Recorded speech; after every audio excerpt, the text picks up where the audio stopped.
Doctor সাহেব, আপনার মতন ডাক্তার আছে বলে এই এলাকার মানুষ এত অশান্তিতে বেঁচে আছে। কি বললো? না মানে ডাক্তার সাহেব ভুল হয়ে গেছে, শান্তির জায়গায় অশান্তি বলে ফেলা দিচ্ছি। আপনি তো জানেন আমার একটু উল্টা পাল্টা হয়। হ্যাঁ, তোর উল্টা জায়গায় একদিন অপারেশন করতে হবে, তাহলে সব উল্টা সিধা হয়ে যাবে। রে এলাকার অসুখের কি খবর? ডাক্তার সাহেব, তোর কত আর বুঝামো? ডাক্তার সাপলা সাপলা, ডাক্তার সাপ। আপনি জানেন তো না ভুল হয়, অসুখ না হলেও কোনো সমস্যা নাই। এখন তো ধান কাটার সময় শুরু হয়ে গেছে, সবাক পানি ভরে দিতে দিতে যে আপনার সময় শেষ।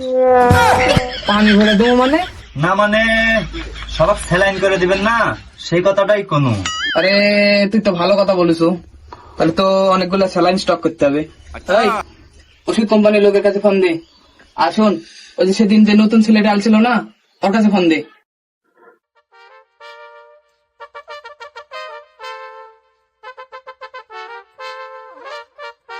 ডাক্তার সাহেব মিস কল দিছি, ফোন দিলে দেখতে। আরে বেটা, সকালে ভালো দেখে কেন? কি হলো তোর? আরে কি হলো রে? এক্সামিন তাড়াতাড়ি ডাক্তারের খবর দে। ডাক্তার সাহেব ফোন দিছে ওই নাম্বার থেকে। রিসিভ কর। আরে ভাই, আপনার সেই কখন মিস কল দিছি, এত বড় ফোন ব্যাক দিলে হবে? এভাবে করলে আপনার সাথে ব্যবসা হবে? হ্যাঁ, আমি ডাক্তার বাসুরের চেম্বার থেকে বলতেছি। না মানে ডাক্তার বাহাদুরের চেম্বার থেকে বলতেছি। এলেন ডাক্তারের সাথে কথা বলেন। ওয়ালাইকুম আসসালাম। হ্যাঁ হ্যাঁ, সেদিন তো বিশাল বড় বড় কথা বললেন, অনেক স্যাম্পল দিবেন, কম দামে ওষুধ দিবেন। ও আচ্ছা, হ্যাঁ হ্যাঁ হ্যাঁ, ঠিক আছে। এরকম করে হলেই তো আপনার সাথে আমার ভালো ব্যবসা হবে। তাড়াতাড়ি আমার অনেকগুলো স্যালাইনের দরকার, আপনি পুষাই দিন। আর শুনেন, যত কমা মাল পাওয়া যায় অত দামি মালের দরকার নাই। গ্রামের মূর্খ সুর্খ মানুষ বুঝবে না, যাতে ব্যবসা আমারও ভালো হয় তোমারও ভালো হয়। ডাক্তার সুমন হাসপাতাল তাড়াতাড়ি চ। কি? এই, এবার ভালো খবর আছে, তাড়াতাড়ি চল, গাড়ি রেডি কর।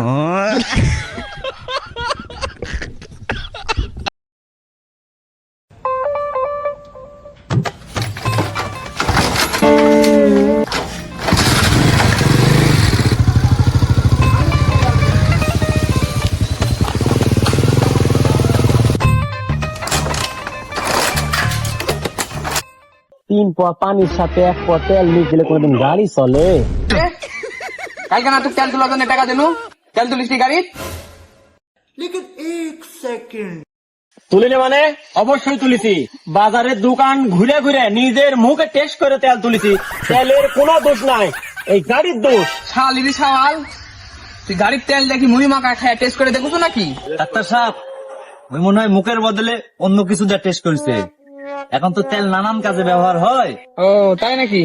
ওই তুই শাস্তি, তুই পিছন দিক দিয়ে গাড়ি ঠেল, আর ওই তুই চশমা তুল।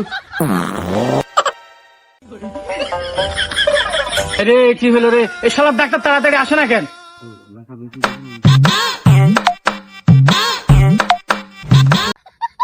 ও রুগী কো, হ্যাঁ এ ডাক্তার, এতবার আসলে হয় নাকি? এ কারণে তো তোর কাছে চিকিৎসা করি না। আর এমন ওষুধ দিস, কেউ কোনোদিন এই কোম্পানির নামও শুনেনি।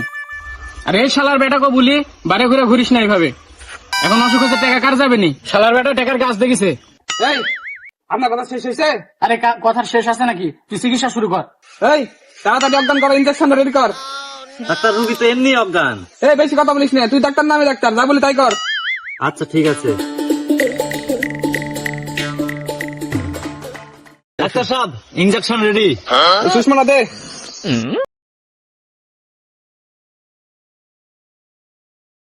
আচ্ছা তোরা রুগীর ভাবে ধর। लेकिन ये साला कर क्या रहा है রুগী তো আমি না, আমার কি হলো? আমার ছেড়ে দে।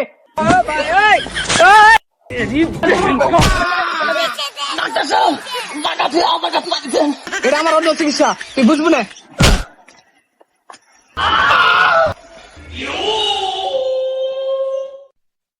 চল, হয়ে গেছে কাজ, আয় রুগীর কাছে আয়। ডাক্তার সাহেব বুঝু না কো, রুগী ছাড়া রুগীর বাপে অজ্ঞান করলেন কেন? আরে এটা তুই বুঝবো না, চিকিৎসা করবে গেলে রুগীর আত্মীয় স্বজনেরা বিশাল ঝামেলা করে, আমার এটা ভাল লাগে না। এখন থেকে এই নতুন থেরাপি আমি চালু করেছি, আগে রুগীর আত্মীয় স্বজনে অজ্ঞান করবো, তারপরে রুগীর চিকিৎসা করবো। যা বস।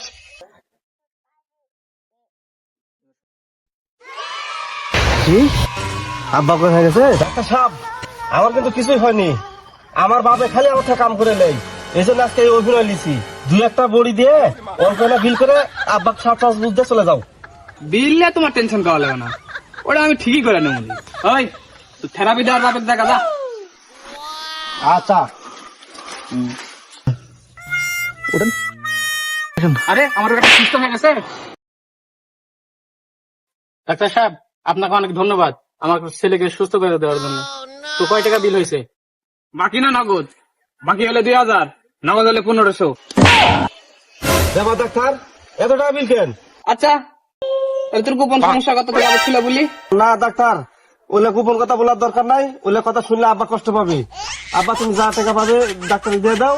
আব্বা তুমি যখন অজ্ঞান হয়ে পড়ে আসলেন তখন ডাক্তার আমার খালি চিকিৎসাই করেনি, ও নিজের বইয়ের মতো সেবাও করেছে। যা বিল হচ্ছে ডাক্তার দিয়ে দাও। এই জন্য ডাক্তার ডাকাত কয় রে।